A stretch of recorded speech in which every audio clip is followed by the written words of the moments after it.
Canada PM Justin Trudeau पर भयंकर संकट। कनाडा में चली ट्रूडो विरोधी हवा।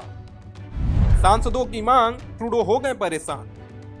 क्यों उठने लगी ट्रूडो के इस्तीफे की मांग? सांसदों ने दिया 4 दिन का अल्टीमेटम।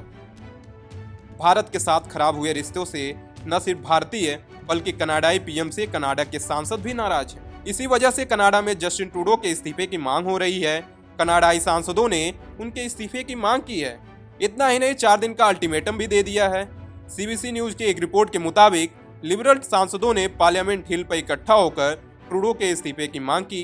बंद कमरे में एक मीटिंग हुई थी जिसमें असंतुष्ट सांसदों ने जस्टिन ट्रूडो को अपनी शिकायतें बताईं, जिससे पार्टी के भीतर पनप रहा असंतोष खुलकर सामने आ गया। हाउस ऑफ कॉमन्स के सत्र के दौरान हुई बैठकों में सांसदों ने इस्तीफे की मांग उठाई। बुधवार यानी 23 अक्टूबर हुई बैठक में असंतुष्ट सांसदों ने अपनी चिंताओं और निराशाओं को सीधे पीएम ट्रूडो तक पहुंचाया। ट्रूडो को अपनी ही पार्टी के भीतर से बढ़ते दबाव को झेलना पड़ रहा है। असंतुष्ट लिबरल सांसदों ने उनको 28 अक्टूबर तक का अल्टीमेटम दे दिया है। बुधवार को ही कॉक्स की बैठक के दौरान ट्रूडो के इस्तीफे की मांग की रूपरेखा पेश करते हुए एक दस्तावेज पेश किया गया। सीबीसी न्यूज रिपोर्ट के मुताबिक रेडियो कनाडा से बात करने वाले सूत्रों का कहना है कि 24 सांसदों ने ट्रूडो के पद छोड़ने के लिए एक समझौते पर हस्ताक्षर किए हैं। मीटिंग के दौरान ब्रिटिश कोलंबिया सांसद पैट्रिक व्हीलर ने एक डॉक्यूमेंट पेश किया जिसमें ट्रूडो के इस्तीफे के पक्ष में तर्क दिया गया। इसमें सुझाव दिया गया कि लिबरल पार्टी उसी तरह का अनुभव कर सकती है जैसा डेमोक्रेट्स ने अमेरिकी राष्ट्रपति जो बाइडेन ने राष्ट्रपति चुनाव नहीं लड़ने का विकल्प चुनने के बाद देखा था। 3 घंटे तक चली बैठक में सांसदों को उनकी बात रखने के लिए 2-2 मिनट का समय दिया गया। सूत्रों के मुताबिक कई सांसदों ने अगले चुनाव से पहले ट्रूडो से पद छोड़ने की अपील की। वहीं कई सांसदों ने ट्रूडो के समर्थन में भी खड़े हुए। इमिग्रेशन मंत्री मार्क मिलर ने कुछ सांसदों की निराशा को स्वीकार किया और उनके प्रति सम्मान जताया, जिन्होंने ट्रूडो को सीधे अपनी चिंताओं से अवगत कराया है।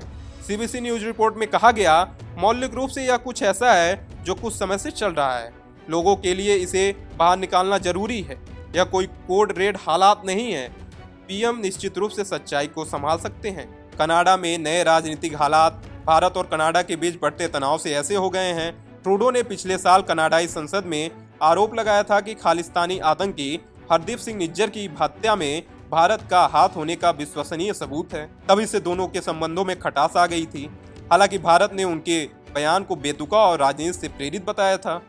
भारत ने कनाडा पर देश में चरमपंथी और भारत विरोधी तत्वों को जगह देने का आरोप लगाया था। अब देखना होगा कि कनाडा के प्रधानमंत्री इस पर क्या कदम उठाते हैं। लेकिन इतना तो तय है कि कनाडा के प्रधानमंत्री ट्रूडो सत्ता नहीं छोड़ना चाहेंगे। और ट्रूडो क्या करेंगे ये तो आने वाला वक्त ही बताएगा। Bureau report, Punjab Kesari TV. हमसे जुड़े रहने के लिए हमारे YouTube चैनल को सब्सक्राइब करें और नई वीडियो की नोटिफिकेशन के लिए बेल आइकॉन को दबाएं।